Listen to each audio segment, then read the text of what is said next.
శ్రీ గురుభ్యో నమః. శ్రీమాత్రే నమః. మా భక్తి టీవీని ప్రోత్సహిస్తూ ఉన్నటువంటి మా ప్రేక్షకులందరికీ ధన్యవాదాలు తెలియజేస్తూ, మా ఛానల్ని సబ్స్క్రైబ్ చేసుకొని వాళ్ళు సబ్స్క్రైబ్ చేసుకోవలసిందిగా అభ్యర్థిస్తూ ఉన్నాము. తమిళనాట ఒక మహాప్రభంజనంగా మారి పార్టీ పెట్టినటువంటి 2 సంవత్సరాలలోనే 108 సీట్లతో గెలుపొందినటువంటి తలపతి విజయ్ ఒక మహాప్రభంజనాన్ని సృష్టించారు అనే చెప్పవచ్చు. ఇప్పుడు ఎక్కడ చూసినా కూడా విజయ్ గారి గురించే అందరూ మాట్లాడుకుంటున్నారు.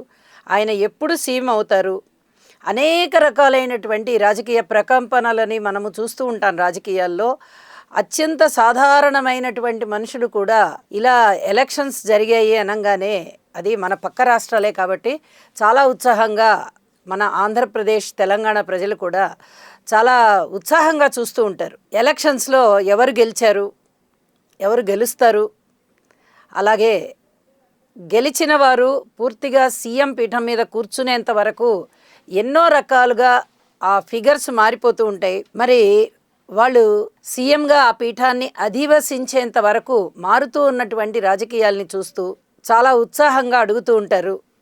ఆ క్రమంలోనే తలపతి విజయ్ గారు సీఎంగా ఎప్పుడు పీఠాన్ని అధిష్ఠిస్తున్నారు అనేటటువంటి ప్రశ్న నా వరకు వచ్చింది. కాబట్టే ఈ వీడియో చేస్తూ ఉన్నాను. మాకు దొరికినటువంటి సమాచారాన్ని బట్టి విజయ్ గారి డేట్ ఆఫ్ బర్త్ జూన్ 22, 1974 మధ్యాహ్నం 2 గంటల వేళగా తీసుకోవడం జరిగింది చెన్నైలో. మరి ఆ సమయానికి కుండలి వేసినట్టయితే లగ్నం వచ్చేసి తులా లగ్నం, రాశి వచ్చేసి కర్కాటక రాశి. కర్కాటక రాశికి చాలా అద్భుతమైనటువంటి రాజయోగాలు ఉన్నాయి అని చెప్పి ఇప్పుడు గోచారంలో తెలియజేయబడుతూ ఉంది.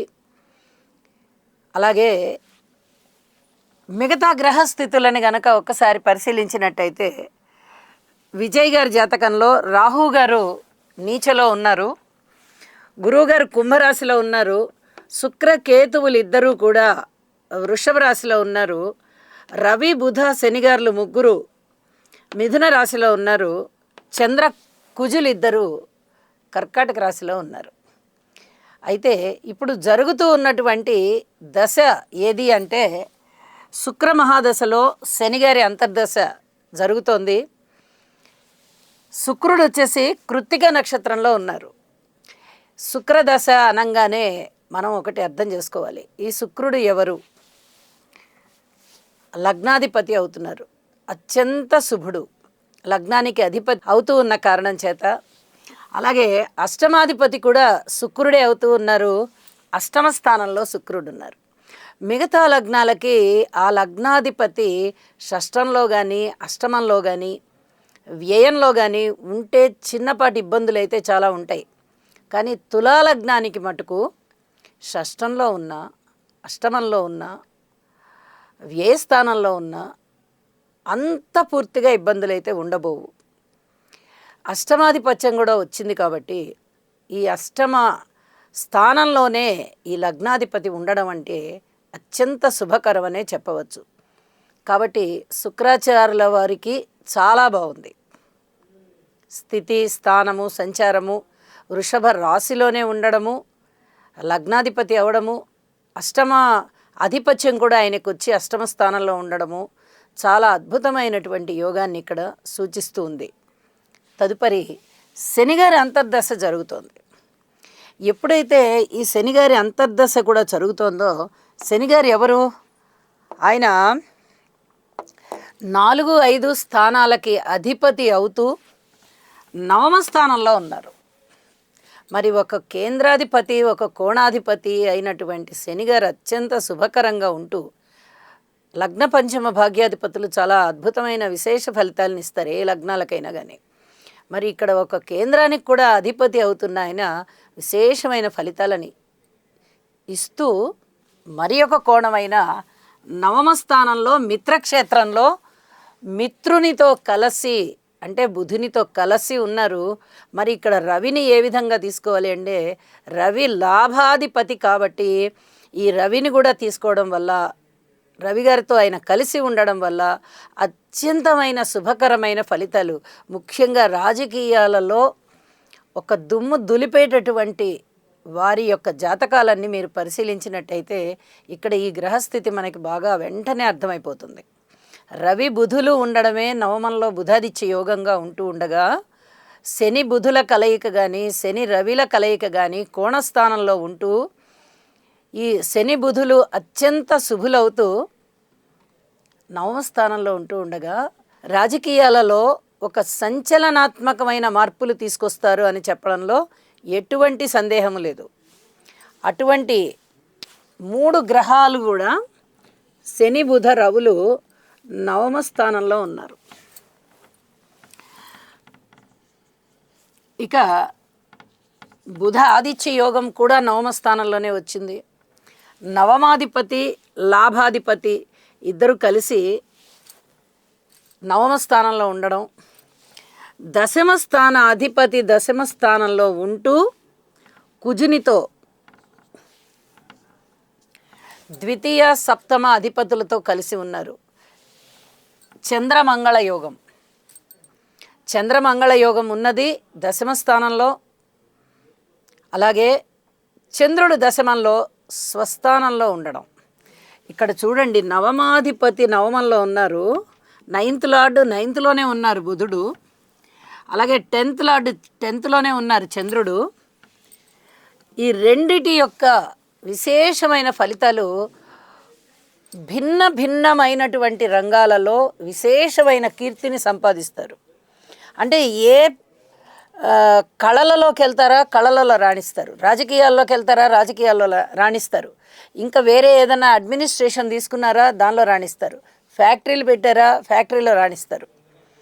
అంటే ఏ రంగంలో వీళ్ళు వెళ్తారో ఆ రంగంలో దూసుకొని పోతారన్నమాట. అప్పటికప్పుడు నాలెడ్జ్ని సొంతం చేసుకోగలరు. అంత అద్భుతమైన జ్ఞాపక శక్తి జ్ఞానశక్తి వీళ్ళకుంటాయి. అతి త్వరగా ప్రజల్ని ఆకర్షించగలరు. ఎంప్లాయీస్ ఒక ఉద్యోగిగా ఉంటే అయినా తోటి ఉద్యోగులందరినీ ఆకర్షించగలరు. పై అధికారులని కూడా అతి త్వరగా మెప్పించగలరు. ఒక దూసుకుపోయే స్వభావం ఉంటుందన్నమాట. ఇది ధర్మ కర్మ అధిపతి యోగం అంటాం, ధర్మ కర్మాధిప యోగం అని చెప్తూ ఉంటాం. 9th లార్డ్ 9thలో 10th లార్డ్ 10thలో ఉన్నా, లేదా 9th లార్డ్ 10thలో ఉన్నా 10th లార్డ్ 9thలో ఉన్నా, ఆ 2 రాసుల్లోనూ అటు ఇటు పరివర్తన యోగాలున్నా, ఏ స్థానంలో ఆ స్థాన అధిపతులున్నా చాలా చాలా అద్భుతమైన యోగము. అది ఇక్కడ విజయ్ గారి జాతకంలో ఉన్నది. దశమం నవమం అలాగే లాభస్థానాధిపతి కూడా నవమ స్థానంలో ఉండడం చాలా అద్భుతమైన యోగం అవుతూ ఉండగా, వీరికి కష్టం కూడా కలగాలి. అంటే ఒక శారీరక పరమైనటువంటి విపరీతమైన కష్టం ఉండాలి. అలా ఉన్నప్పుడు మాత్రమే శనిగారు విజయాన్ని ఇవ్వగలుగుతారు. అది ఇప్పుడు జరిగింది. ఇంకొక విషయం, గురువుగారి యొక్క స్థితి సంచారము పంచమ స్థానంలో ఉండి నవమ దృష్టి చేత లగ్నాన్ని చూస్తున్నారు. ఇది ఎంత అద్భుతమైనటువంటి విజయం అంటే, ఏ రంగంలో అయినా కూడా, అంటే ఇప్పటి వరకు కూడా ఆయన చాలా విజయాలు సాధించున్నారు, ఇప్పుడు కూడా విజయాలు సాధించారు.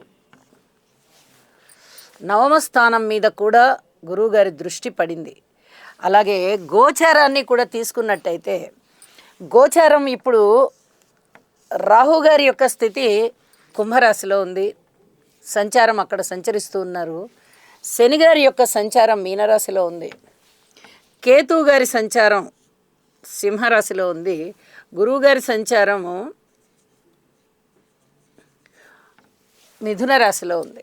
ప్రధాన గ్రహాలని మనం తీసుకోవాలి.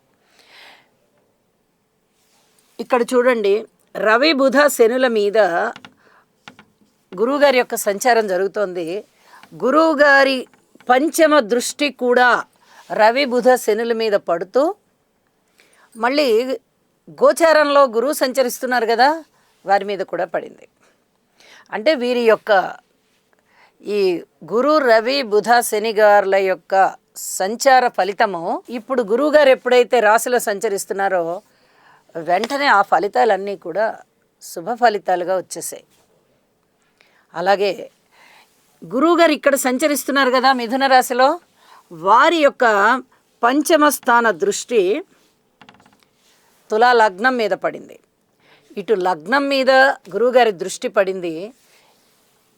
గురువుగారి సంచారం ఎక్కడైతే ఉందో అక్కడ దగ్గర నుంచి గురువుగారి యొక్క దృష్టి నవమ స్థానం మీద పడింది. సో అత్యంత శుభకరమైనటువంటి ఫలితాలు ఇప్పుడు వీరి సొంతమయ్యాయి. కాబట్టి వీరు ఇప్పుడు ఎలక్షన్స్లో తిరుగులేని మెజార్టీతో గెలిచారు అని చెప్పి తెలియచెప్పవచ్చు. మరి సీఎం పీఠానికి వీరు ఎంతవరకు వెళ్తారు అని మరి ఒక ప్రశ్న కూడా మనకి ఉద్భవిస్తుంది. అత్యద్భుతంగా సీఎం పీఠాన్ని ఈయన అలంకరిస్తారు. ఏమీ ఇందులో ఎక్కడ ఆటంకాలు కనబడబోవడం లేదు. రాజకీయాలు రకరకాలుగా మారిపోతూ ఉంటాయి. ఎందుకంటే అవి రాష్ట్ర రాజకీయాలు మనిషిని ప్రభావితం చేసేవి, పార్టీలని ప్రభావితం చేసేవి. మరి పరిపాలనా పగ్గాలు అందుకోవాలి కాబట్టి ప్రతి పార్టీ వాళ్ళు కూడా ఇంతో అంతో ఎన్నో రకాలుగా రాజకీయాలు చేస్తూనే ఉంటారు.